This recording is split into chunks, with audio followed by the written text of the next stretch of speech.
दिनै नोंथांमोना मोनथिगौ दे थांनाय 7 बोसोर जे BPF-नि बेयाव सोबख'नाय गादबनाय नासयनाय बे सोबख'नाय गादबनाय नासयनायखौ गाज्रि मोननानै बेनिफ्राय उदां जानो थाखाय दिनै सालबारि समस्ति आरो जा कक्लाबारि समस्तिनि गेजेराव थानाय बे गरायबारि गामिनिफ्राय जोंनि बे ओनसोलखौ सोलायनो थाखाय बे परिबर्तनखौ नागिरनो थाखाय गरायबारि गामिनिफ्राय 50निबो बांसिन सुबुङा दिनै जोंनि UPPL हानजायाव हाबफैदों। जों निश्चय बेखौ मोनथिगौ जे बे ओनसोला थांनाय 7 बोसोराव अन्तत BPF-नि गोबां प्रभाब दंमोन।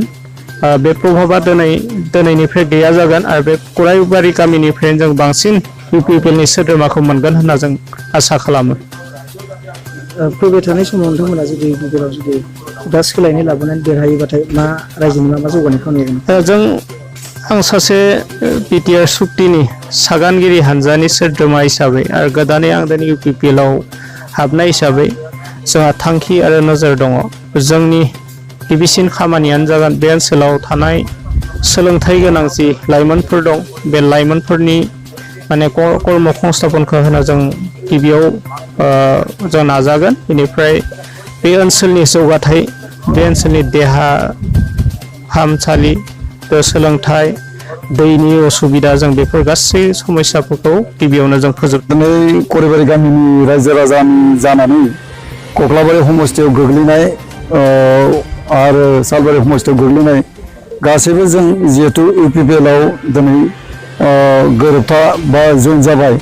बेहाय आं बेखौनो फोरमायनो सानोदि जों थांनाय 17 बोसोरै जिहेतु BPF सरकारा रायजो खुंबाय दं। बे खुंबाय थानायाव जिखिनि उसुबिदाखौ जों मोनबाय थादों बा नुबाय थादों रायजो राजानि गासिबो डेभेलपा जाफुङाखै।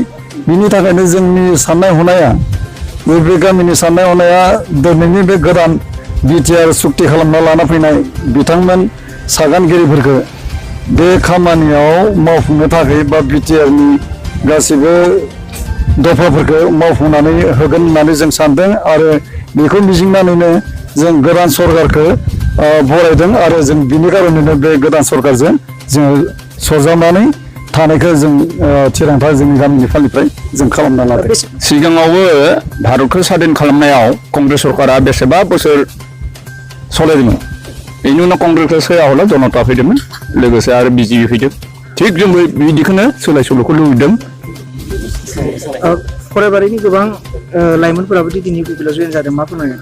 आं बेनि बेलायाव जइन जानायनि बेलायाव जोंनि थाखाय माने जोंनो जि सिगां बोसोराव जेबायदि सरकारा सालायबोबाय बिनि सायाव जों गोबां माबाखौ नुबोदों माने लिमिटफोरखौ। बिनि थाखाय जों दिनै लाइमोनफोराबो एसे साननो हानाय गोहो जानानै साननानै सोलायनायखौ लुबैदों। माने जिबायदि BTR-आव जिबायदि दफाफोर दं बेफोर दफाफोरखौ नुनानै माने बे दफाफोरनि सायाव जोङो जौगानाय आरो बायदिसिना बिथिङाव जौगानायफोरखौ